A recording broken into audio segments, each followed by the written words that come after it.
Menarik ya, kalau saya paling tidak bisa melihat yang pertama dari prosesinya. Ya.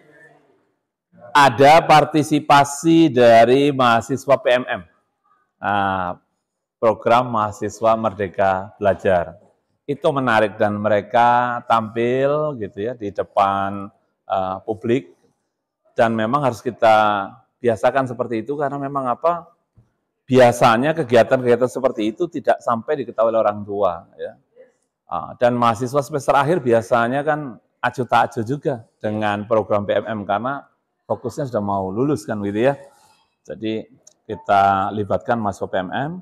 Ada juga keterlibatan mahasiswa Darmasiswa Republik Indonesia, biar dia tahu bahwa prosesi wisuda di Indonesia itu cukup beragam dan funky tentunya gitu ya, karena biasanya kan prosesnya sakral. Di beberapa negara di luar negeri biasanya senat perguruan tinggi itu menggunakan toga dari masing-masing alma maternya, sehingga nggak kelihatan seragam. Tapi di kita seragam itu yang menyolok ya perbedaannya. US, Australia, Singapura itu semuanya tidak seragam untuk senatnya. Ya. Kemudian apa lebih sakral ya, memang lebih sakral di Indonesia. Tapi ada waktu-waktu, momen-momen kita relax gitu, kemudian sakral lagi gitu ya. Saya kira itu yang pertama dari segi proses. Yang kedua, mahasiswa yang lulus saat ini itu betul-betul mereka masuk ke dunia yang tantangannya belum pernah ada sebelumnya, yaitu tantangan tentang terkait dengan AI yang mengubah cara-cara mencari kerja, cara mereka bekerja, cara mereka berinteraksi gitu ya. Nah, ini mereka butuh sentuhan, butuh bekal kan gitu ya.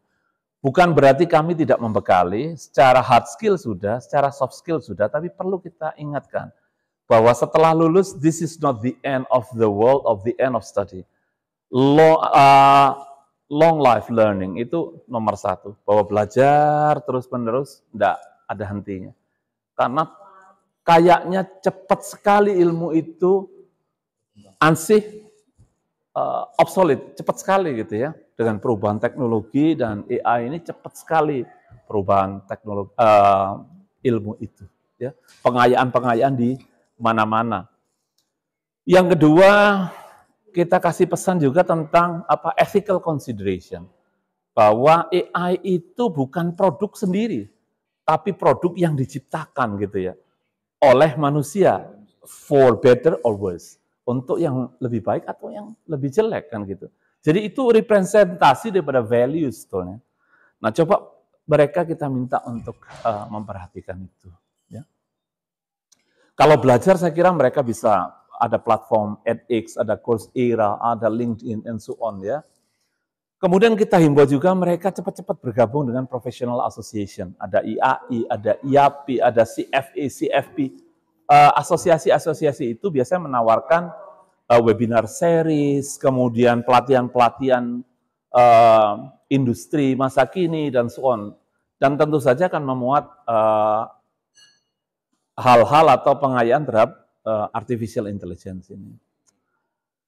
Pesan yang lain juga saya sampaikan kepada mereka bahwa mereka selalu kolaborasi.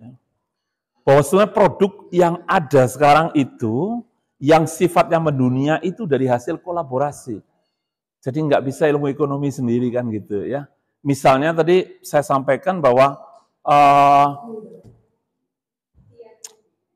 sebagai contoh misalnya smartwatches. Itu kan gabungan dari beberapa bidang kan gitu ya. Ada apa wearable technology istilahnya gitu ya, ada smartwatches misalnya, kemudian ada fitness trackers gitu ya, yang berhubungan itu kan ilmu kesehatan dengan AI kan gitu. Nah, yang lain-lain saya kira banyak sekali contoh di bidang medis dengan AI misalnya. Bagaimana hasil radiologi misalnya bisa dibaca langsung oleh sebuah AI kan gitu ya. Bahkan lebih tepat daripada bacaan seorang dokter kan gitu ya. Nah, ini hasil kolaborasi. Oleh karenanya saya sampaikan pada mereka, lompatlah, berkolaborasilah. Jangan berhenti oh kita cuma belajar ekonomi, bisnis saja, accounting, bisnis management. No, that's not enough. Coba belajar yang lain. Dan itu bisa kita peroleh dengan cara apa? Tadi punya prinsip belajar selamanya, yang sebenarnya ada di soft skill atau values kita. Attitude yang terakhir itu artinya endless learning sebenarnya gitu ya. Nggak belajar nggak pernah, bukan endless love tapi endless learning. Jadi learning ya nggak pernah berhenti gitu. Nah itu yang kita pesankan kepada mereka.